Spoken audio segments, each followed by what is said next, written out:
Hola, hola. El documento que tenemos para hoy es la participación de la Iglesia Católica en el control del espacio en medio de la creación de un país llamado Costa Rica, de 1850 a 1920. El autor, José Aurelio Sandí Morales.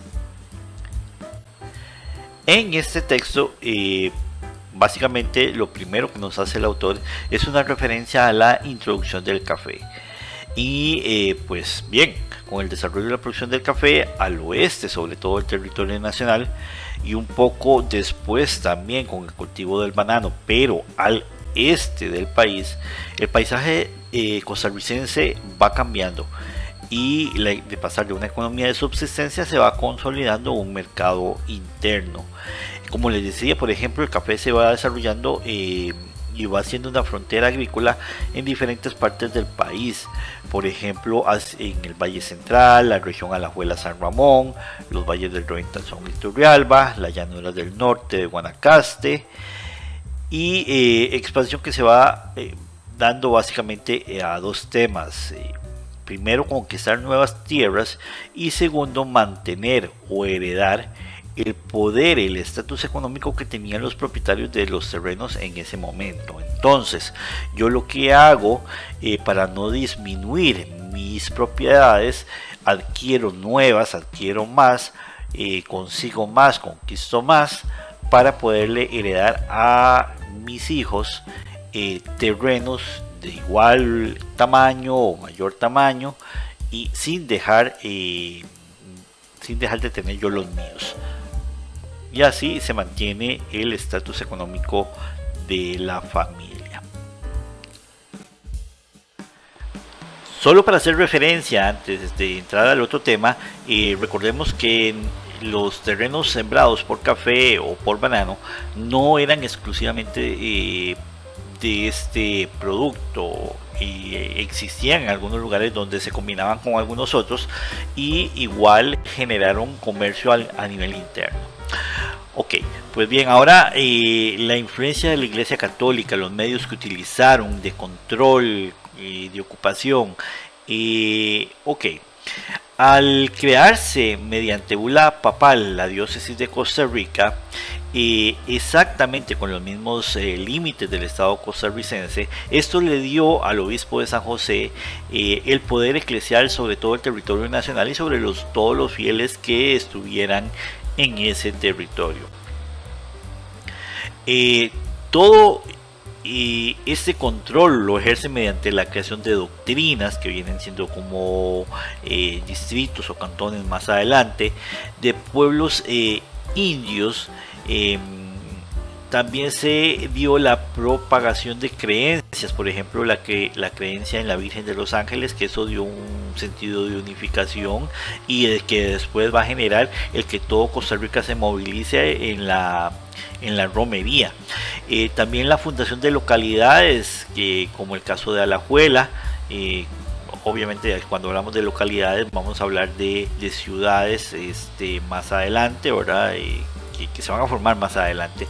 También se utiliza como medio de control la evangelización de indígenas, por ejemplo en la zona de Talamanca, y todo esto con el fin de tenerlos bien ubicados y estructurados. De esta forma era mejor o más fácil dirigirlos, era más fácil cobrarles impuestos, era más fácil cristianizarlos y brindarle protección o seguridad ante supuestos enemigos. Ahora bien, la construcción de templos no era algo tan sencillo o aleatorio, sino que tenían ciertas características, porque la necesidad del pueblo de identificarse con un santo, de ser protegidos por la distancia o las condiciones para llegar a la parroquia más cercana, si había inundaciones, si las distancias eran muy largas, si era para niños, si era para adultos mayores. El poder cumplir con estos preceptos religiosos, ¿verdad? La población necesitaba sentirse bien espiritualmente cumpliendo con la parte religiosa una vez que los habían evangelizado, ¿verdad? Entonces necesitan llegar a la iglesia, necesitan llegar al templo, y se necesita esa necesidad de crear una fe y cumplir con ese catolicismo. Tener un lugar donde venerar a ese santo, un lugar para poder celebrar ciertas festividades, ciertos mandamientos como los matrimonios, los funerales, el Adviento, la Pascua, la Semana Santa, el Corpus Christi, los bautizos y otras festividades un poco más paganas, no tan religiosas como las como ferias que se hacían y ventas de comida para recoger fondos para la iglesia. Todo esto va a generar la necesidad de pedir la creación o la construcción de templos. Esto lo sabe perfectamente la iglesia, lo sabe perfectamente el gobierno, pero para autorizarles la creación del templo tenían que tomar en cuenta ciertas condiciones. Primero, que entre templo y templo no hubiera una zona mixta del cobro de impuestos, por ejemplo. Cada uno tenía que tener su zona de control sin haber una duplicidad ahí que los llevara a tener algún tipo de conflicto. Además, para la creación del templo y para el envío del cura, del sacerdote, el territorio tenía que tener cierta cantidad de población, y aparte de la cantidad de población tenía que tener también los medios económicos y la infraestructura para mantener a esos enviados de la Iglesia Católica. Entre la Iglesia Católica y el Estado había un vínculo poderoso, y uno de los ejemplos más claros se da cuando, digamos, en la frontera con Colombia, cuando el obispo Thiel nombra a dos pastores para que vigilaran y conocieran de la mejor manera posible los límites, de una manera más cercana, que dividían a Costa Rica de Colombia. Esto con el fin de tener una información más exacta de lo que estaba pasando y de proteger el territorio nacional. Y en este caso, el obispo Thiel, al hacer el nombramiento, les hace el recordatorio que sus salarios serían subvencionados por el Estado y que por tal motivo debían en cierta manera responder a la ayuda brindada por las autoridades civiles, vigilando férreamente los límites del país. Sin embargo, también había otro aspecto importantísimo que aseguraron el éxito de los sacerdotes en el territorio nacional, y es la imagen que ellos tenían, la reputación que tenían. Eran líderes multifacéticos, no solo en la parte religiosa, sino como en la parte de educación, en la parte de dar consejería. Entonces tenían una gran en la parte política también, y todo lo que es a nivel social, eran considerados como límites y casi extraordinarios. Se les tenía una idea de casi capaces de modificar patrones de conducta con solo el hecho de estar ahí. Generadores de moral, de fe, de bienestar de la patria, y el mismo territorio, los mismos costarricenses los pedían para que promovieran un modelo costarricense que dieran la imagen, el ejemplo como personas trabajadoras, pacíficas, honradas y apegadas al orden público. Y que fueran promotores de la defensa del pueblo cuando fuese necesario. Fueron los sacerdotes elementos importantes, por ejemplo, con la campaña nacional de 1856-1857. Entonces tenían un gran grado de liderazgo y de respeto, muy buena reputación. Como les decía, todo esto lo sabía perfectamente tanto la Iglesia Católica como el Estado, y sabían que una forma de darle mayor publicidad a sus ideas, a sus cobros, a su estrategia, era obviamente acercarse a la población por medio de la Iglesia católica. Y habían momentos donde la cantidad de población que se acercaba a la Iglesia Católica pues era el momento de mayor éxito para difundir sus ideas. Por ejemplo, la Semana Santa y el Corpus Christi fueron las actividades que propiciaron la creación de una identidad, pues eran las fechas de mayor unión y asistencia.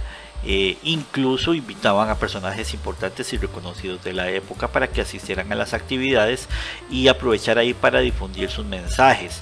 Aparte que esta identidad nacional se va creando, se va logrando al poner de acuerdo a varios habitantes, varios pobladores de la zona, para que coordinen todas las celebraciones y todas las actividades de estas fechas. Como les mencionaba anteriormente, la creación de parroquias estaba determinada por varios factores como la cantidad de población, la condición de infraestructura, las facilidades económicas para mantener a los habitantes de la casa cural, que fueron temas claves para obtener el permiso y permitir la construcción de estas parroquias. Y les decía que también tenía que ver el respeto a las zonas de influencia de los distritos parroquiales, que se entendían como distrito parroquial aquella subdivisión jurídico-administrativa de aquellas parroquias que a su vez eran sedes de un cantón. El estudio de la división político-territorial costarricense por distritos deja claro que en su elaboración se tomó como base la división eclesiástica. En otras palabras, una vez establecidos las parroquias, teniendo estas parroquias respeto por el distrito parroquial, fue lo que se tomó como base para la creación posteriormente de distritos y cantones. También, ya para finalizar, hay otra misión que tuvo otra función que tuvo la Iglesia Católica, y fue cuando se empezaron a dar ciertos tipos de problemas, como por ejemplo en la zona con Limón, donde se da una cierta resistencia a la entrada del catolicismo por el protestantismo, y que ya tenían varios templos o varios lugares de reunión ya establecidos ahí propiamente. Entonces de ahí que se envían sacerdotes para que resguarden el territorio costarricense, y no solo el hecho de tratar de convencer a los que ya eran protestantes y de evangelizar a los nuevos que no tenían en ese momento una religión establecida, sino que también empezaron a incentivar las oleadas migratorias hacia esos lugares para tener varios o una mayor cantidad de católicos en el lugar, que fueran ejerciendo cierta presión o cierto nivel de control más fácil para los sacerdotes.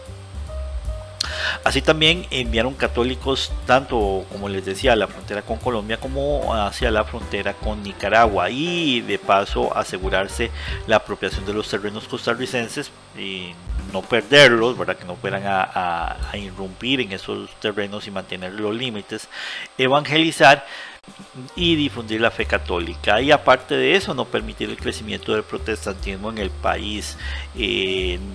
Una vez que estaba establecido en alguna zona, trataba de que no se extendiera, que no fuera a llegar al centro del territorio nacional.